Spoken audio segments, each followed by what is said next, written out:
আজ তোমাদের দেখাবো আমি মেটে চচ্চড়ি, মাটন লিভারের কারি, গ্রেভি, যাই বলো না কেন, বাংলায় মেটে চচ্চড়ি। তারপরে তোমরা যেভাবেই নাও না কেন, মাটন লিভার, তার গ্রেভি, কারি, যেভাবেই তোমরা নাও না কেন, আজকে আমি তোমাদের ওইটাই দেখাবো। এটা মোটামুটি সবাই জানে, স্টিল যারা জানে না আমি তাদের জন্যই দেখাচ্ছি। তার জন্য আমি কড়াইতে কিন্তু কুকারে কিন্তু সর্ষের তেল নিয়েছি। বেশিরভাগ মাটন রান্নাই কিন্তু সর্ষের তেলে হবে। যেগুলো অন্য ধরনের রান্না, মুগলাই টুগলাই রেজালা, সেগুলোর জন্য সাদা তেল, ঘি, বাটার সেসবের প্রয়োজন হবে। বাট এই রান্নাগুলো কিন্তু আমার তেল গরম হয়ে গেছে। এবার তেলে অল্প একটু হলুদ দিয়ে দিতে পারো যাতে না ছিটকোয়। আগেও তোমাদের বলেছি অল্প একটু হলুদ দিয়ে দেবে যাতে তেলে জিনিস দিলে, পেঁয়াজ বাটা বা যে কোনো কিছু দিলে যাতে না ছিটকোয়। আমি অল্প একটু হলুদ দিয়ে দিলাম। এর উপর আমি দেব হচ্ছে পেঁয়াজ আর টমেটোর পেস্টটা।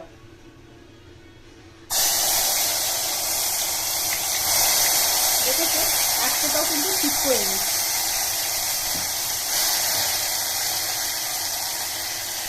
চার চামচে পেঁয়াজ টমেটোর পেস্ট দিয়ে দিলাম আমি। দিয়ে এটাকে এবার একটুখানি নাড়বো যাতে এর কালারটা হালকা হলেও চেঞ্জ হয়ে যায়। এই রান্নায় কিন্তু পেঁয়াজ টমেটোটা বেশি থাকবে, আদা রসুনটা কম থাকবে। মেটে চচ্চড়িতে কিন্তু পেঁয়াজ টমেটোর পরিমাণ আদা রসুনের পরিমাণের চেয়ে অনেকটাই বেশি থাকবে।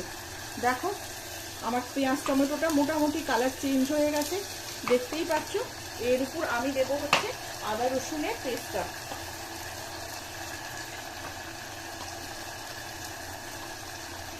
দেড় চামচে মতন আদা রসুনের পেস্ট দিলাম, তার বেশি কিন্তু দেবে না। 4 চামচে দিয়েছি পেঁয়াজ আর টমেটোর পেস্ট, আর 1.5 চামচে দিলাম আদা রসুনের পেস্ট।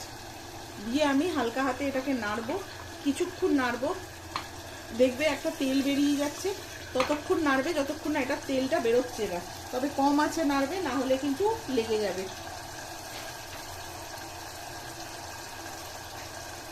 দেখছো, এ দেখো কত তাড়াতাড়ি তেল বেরিয়ে গেল, দেখলে? কম মশলা দিয়েছি সেই জন্য। বেশি মশলা দিলে কিন্তু এটাকে বেশিক্ষণ ধরে নাড়তে হবে।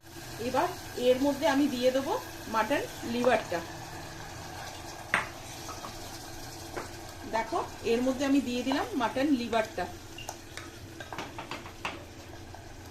দেখে নাও, লিভারটা দিয়ে হালকা হাতে কিন্তু এটাকে একটু কষাবো যাতে লিভারটার মধ্যেও কিন্তু জুসটা ঢোকে। হালকা হাতে এটাকে কষাবো। দেখো আমার কিন্তু কষানো হয়ে গেছে, দেখতে পাচ্ছ তেল ছেড়ে দিয়েছে।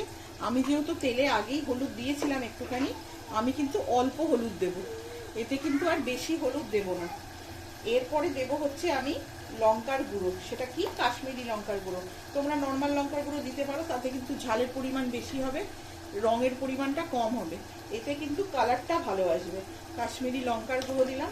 আমি জেনারেলি কাশ্মীরি লঙ্কার গুঁড়ো ব্যবহার করি, তোমরা দেখে থাকবে যারা আমার ভিডিও ফলো করছো। দেখো অল্প একটু হলুদ দিলাম, কেন আমি তেলে হলুদ দিয়েছিলাম। আর কাশ্মীরি লঙ্কার গুঁড়ো দিলাম, কাশ্মীরি মির্চ যেটাকে বলে। দিয়ে কিন্তু আমি হালকা হাতে এটাকে নাড়ছি। দেখো অল্প একটু হালকা করে কষিয়ে নেব। আমার কিন্তু অলরেডি কষানো হয়ে গেছে। মশলাটা দিয়ে হালকা করে একটু কষিয়ে নেব যাতে হলুদের কাঁচা ভাবটা চলে যায়। তারপরে যা দেওয়ার দেব। এ দেখো তেল ছেড়ে দিয়েছে, দেখে নিচ্ছ তোমরা। এরপরে আমি দেব হচ্ছে ফ্যাটানো টক দই। এর মধ্যে দিয়ে দেব আমি ফ্যাটানো টক দইটা।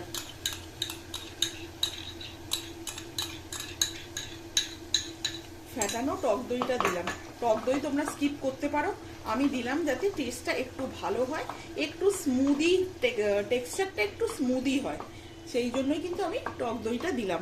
তোমরা কিন্তু আরামসে এটাকে স্কিপ করতে পারো। দেখো টক দই দিয়ে দিলাম। এবার এটাকে হালকা হাতে নাড়বো। আমি আগেও বলেছি টক দই আর কাজু বাদাম এইসব দেওয়ার পরে কিন্তু বেশিক্ষণ ধরে কষাবে না। আমি হালকা হাতে নাড়বো যাতে এটা একটু হালকা তেল বেরিয়ে যায়।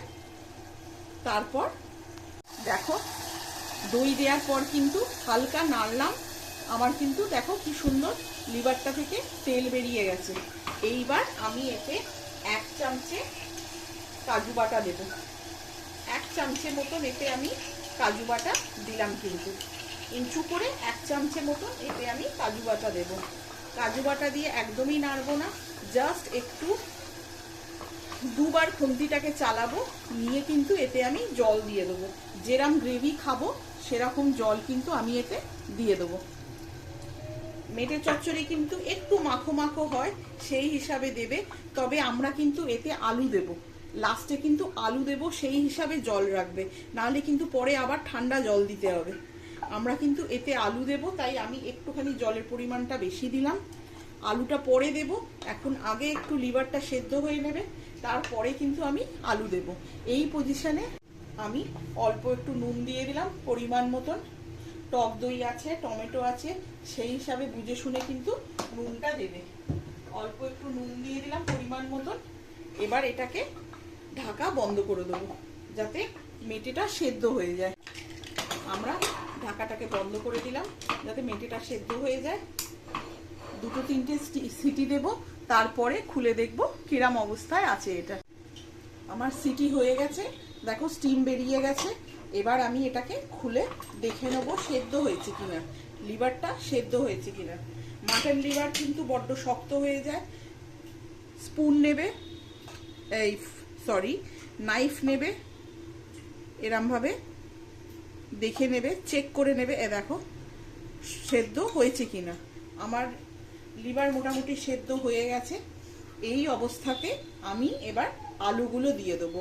মোটামুটি জেনারেলি বাড়িতে মেটে চচ্চড়ি রান্না করলে অল্প একটু আলু সবাই দেয়, না হলে আয়তে পোষাবে না, প্রচুর মেটে দিতে হবে। দেখো আমি একটু আলু দিয়ে দিলাম অল্প করে, ওইটুকুনি মেটে তার উপর এইটুকুনি আলু দিলাম। আলু দিয়ে কিন্তু আরেকটা সিটি দেব, আমি কিন্তু সেই হিসাবে জল দিয়েছিলাম। আলু দিয়ে কিন্তু আরেকটা সিটি দেব, তারপরে এটাকে ফাইনাল নামাবো। এবার আলু দিয়ে দিলাম। আলু যেহেতু একবারই সেদ্ধ হয়ে যাবে, কিন্তু মেটেটা সেদ্ধ হতে সময় লাগবে, তাই আলুটা কিন্তু আমি পরে দিলাম। একবার সিটি দিয়ে সেটাকে কমপ্লিট করলাম। মেটেটা অলমোস্ট সেদ্ধ হয়ে গেল 80% মতন। এবার আমি আলু দিয়ে সেদ্ধ করব। আমার আলু দিয়ে এটাকে সিটি দেওয়া হয়ে গেছে, আলু মেটে সব সেদ্ধ হয়ে গেছে। এবার তোমাদের দেখাচ্ছি, দেখো দেখো। এবার তোমরা যদি মনে হয় ঝোল বেশি হয়েছে, এত বেশি ঝোল রাখবে না, তোমরা কিন্তু এটাকে টানিয়ে নিতে পারো। টানাবে কি করে? গ্যাসটা অন করে এটাকে অল্প একটু শুকিয়ে নেবে, দেখবে একটু মাখো মাখো করে নিতে পারো, এরম ঝোল রাখতে পারো, যেরম ইচ্ছে করতে পারো। কিন্তু আমি অল্প একটু টানিয়ে নিচ্ছি, তারপরে তোমাদের দেখাচ্ছি ফাইনাল আউটকামটা কি হবে। আমার কিন্তু আলু মেটে দেখো সব সেদ্ধ হয়ে গেছে। কিন্তু আলু দিয়ে আমি একটা সিটি দিয়েছি, মেটে দিয়ে আমি 7-8টা সিটি দিয়েছি। আমাদের যেহেতু একটু নরম খায়, আর মাটনের মেটে কিন্তু শক্ত হয়, চিকেনের মতন নয়, সেই হিসাবে কিন্তু সিটিটা দেবে। তোমরা মেটেটাকে আগে সেদ্ধ করেও করতে পারো, খারাপ হবে না। আমি কোনোদিন করিনি, বাট করতেই পারো, খারাপ হবে না। আমি এটাকে একটু শুকিয়ে নিয়ে তোমাদের দেখাচ্ছি। দেখো আমার শুকানো হয়ে গেছে, দেখতে পাচ্ছ শুকিয়ে নিয়েছি আমি। অল্প একটুখানি গ্যাসটা অন করে জলটাকে শুকিয়ে নিয়েছি। এবার আমি এটাকে সার্ভ করব। সার্ভ করে তোমাদের দেখো আমার কিন্তু মেটে চচ্চড়ি ডান অ্যান্ড সার্ভড। দেখতে পাচ্ছ আমার কিন্তু মেটে চচ্চড়ি কমপ্লিট। কত সহজে কুকারে হয়ে গেল দেখো। আমি অল্প একটু শুকিয়ে নিলাম, গ্রেভিটা একটু যাতে কম হয়ে যায়। দেখো আরামসে লুচি দিয়ে, পরোটা দিয়ে, রুমালি রুটি দিয়ে, যা হোক দিয়ে কিন্তু তোমরা এটা খেতে পারবে।